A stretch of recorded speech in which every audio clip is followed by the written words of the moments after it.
کلمہ پڑھتے ہی حضرت عمر نے فرماتے ہیں میں عمر ہوں، تم مجھے بھی جانتے ہو، میرے باپ کو بھی جانتے ہو، تم میرا قبیلہ بھی جانتے ہو، میں نے پڑھ لیا ہے محبوب کا کلمہ۔ اب جس نے بچے یتیم کرانے ہو اور اپنی بیوی بیوہ کرانی ہو وہ آئے اور مجھے روکے۔ یہ محبوب اللہ کے ہیں اور گھر بھی اللہ کا ہے، تو نماز بھی آج اللہ کے گھر میں پڑھی جائے گی۔ یکم محرم حضرت عمر کی شہادت ہے۔ یہودی بول اٹھا، کافر بول اٹھا، اگر 6 مہینے عمر دنیا میں اور رہتے تو دنیا میں کوئی کافر موجود نہ ہوتا۔ عمر کے آنے سے کفر پر جو زوال آیا، کمال آیا۔ عمر شہید ہوئے، مسجد نبوی میں نماز پڑھاتے، اور جب جنازہ اٹھا تو مدینے کا پھر پیچھے جو دلیر بچے وہ مولا علی تھے۔ مولا علی جناب عمر کا جنازہ اٹھا تو سب سے پہلی ہائے جو نکلی وہ حضرت علی کی زبان سے نکلی، اور حضرت علی ساری داڑھی آنسوؤں سے بھر گئی۔ لوگوں نے کہا کہ علی کیا ہوا؟ فرمانے لگے تم دیکھ نہیں رہے جنازہ کس کا اٹھا ہے، پلٹ کے دیکھو تو صحیح، تم پتہ نہیں یہ کون گیا ہے۔ کہ اللہ مجھے اس طرح کے عمل کرنے کی توفیق دے جس طرح کے عمر کر کے۔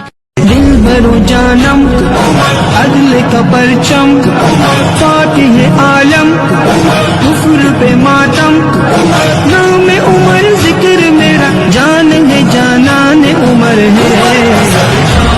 عالم کے دعاؤں کا ثمر ہے وہ میرا عمر، میرا عمر، میرا عمر ہے۔ دل ہے وہ میرا اور میری جان و جگر ہے وہ میرا عمر، میرا عمر کے جرأت پہ جاؤں قربان، تھے قیصر و کسریٰ جن سے لرزاں۔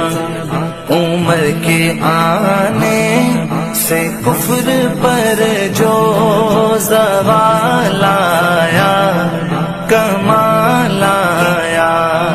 نبی کا لب جو ذکر ہے بے مثال آیا، کمال آیا۔